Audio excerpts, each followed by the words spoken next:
DKI Jakarta putaran kedua. Pada segmen ini masih sama seperti segmen sebelumnya, di mana antar paslon kembali saling bertanya, menjawab, dan saling menanggapi. Kali ini paslon 2 silakan bertanya kepada paslon 1. Waktu Anda 1 menit, dimulai ketika Anda berbicara. Silakan.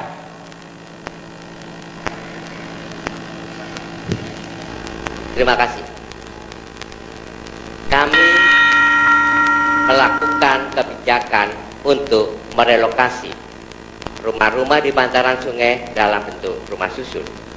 Pasangan nomor 1, Mas Agus, ada program rumah untuk rakyat dengan cara dibangun di tempatnya dengan tanpa menggusur.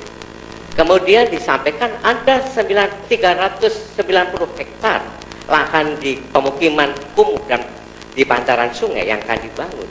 Pertanyaan saya adalah, bagaimana membangun tanpa memindahkan dan menertibkan bangunan itu sehingga bisa warga di bantaran sungai dan daerah-daerah yang melanggar itu mendapatkan rumah yang layak huni. Terima kasih. Paslon 2 masih memiliki waktu, apakah masih mau dimanfaatkan? Ya, baik. Intinya kami tidak sanggup melakukan itu, makanya kita minta pendapat gimana gitu. Cukup. Selanjutnya, paslon 1 silakan menjawab. Waktu Anda 2 menit dimulai ketika berbicara. Silakan. Benar, Pak Jarod, bahwa kami meyakini semua bisa ditata, kita semua bisa menata Jakarta, membangun Jakarta tanpa harus menggusur warganya begitu saja, semena-mena.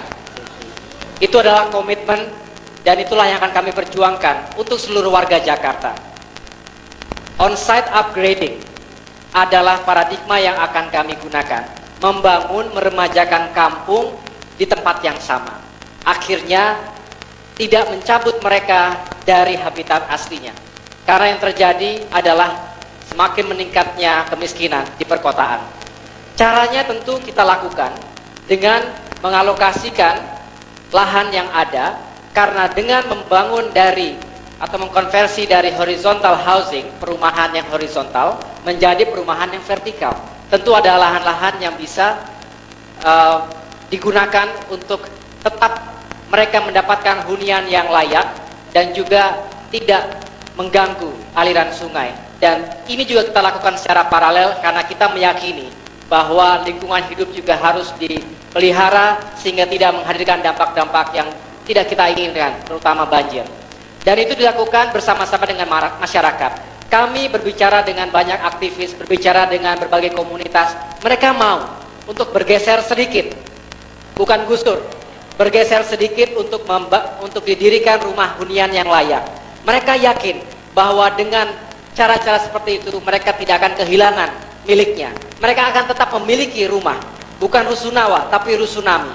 Dan yang lebih penting lagi adalah mereka tidak akan kehilangan mata pencahariannya, karena kita integrasikan dalam program rumah rakyat itu adalah tempat-tempat usaha yang layak.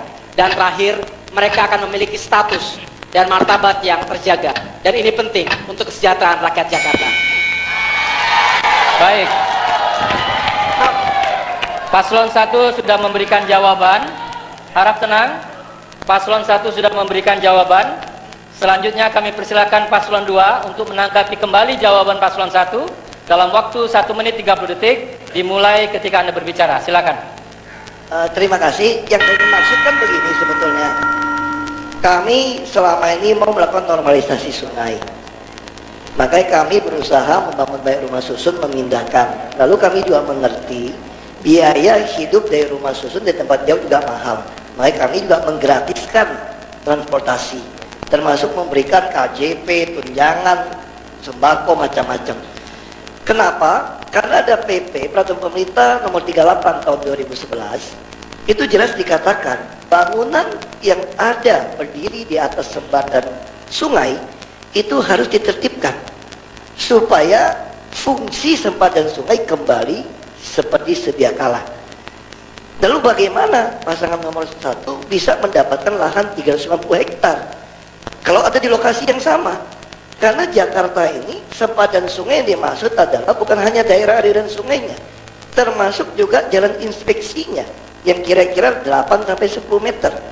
Jadi tidak mungkin kita mendirikan bangunan di atas jalan inspeksi.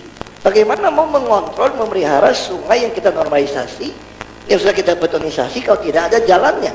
Nah, jadi inilah yang kami tanyakan. Bagaimana dapat 390 hektar? Lalu bagaimana caranya Anda tidak melanggar berlawanan dengan PP nomor 38 tahun 2011 yang menugaskan kita menertibkan bangunan di atas sempadan sungai. Terima kasih. Kini waktu yang sama 1 menit 30 detik. Paslon 1 untuk menanggapi kembali, dimulai dari sekarang. Ya, ini diferensiasinya. Jika kami terpilih menjadi gubernur dan wakil gubernur, kami akan benar-benar firm untuk meyakinkan kita bisa menata, membangun, mengelola, mempercantik kota ini tanpa harus menggusur. Kita bisa. Yang penting kita kreatif dan terbuka dengan berbagai masukan, terbuka dengan berbagai inovasi. Dan kita lihat, kita lakukan benchmark. Negara lain sudah melakukannya, bisa berhasil. Kota lain di Indonesia juga melakukannya, bisa dan berhasil. Intinya di goodwill. Kalau dengan alasan mempercantik, menormalisasi sungai dan lain sebagainya, tetapi sebenarnya ada alasan-alasan motif lain di luar itu, kemudian secara semena-mena menghancurkan rumah rakyat di depan mata mereka. Ini yang sebetulnya menjadi permasalahan sosial. Ketimpangan semakin menjadi-jadi. Saya berbicara ke berbagai lokasi. Mereka mengatakan, Pak, kami sebetulnya rela saja kalau dilakukan relokasi, bukan digusur dengan paksa dan tanpa kompensasi. Ini masalahnya. Dan kami tidak punya hati untuk melakukan hal seperti itu. Dan kita semua tentu ingin masyarakat hidup dengan baik, sejahtera, dapat tersenyum, tidak memiliki trauma yang membebani hidup mereka sampai kapanpun. Dan ini adalah urusan kemanusiaan, urusan hukum. Dan DKI Jakarta dengan APBD 70 triliun rupiah, rasa-rasanya sangat disayangkan kalau tidak ada sedikit pun perhatian untuk mereka. Terima kasih.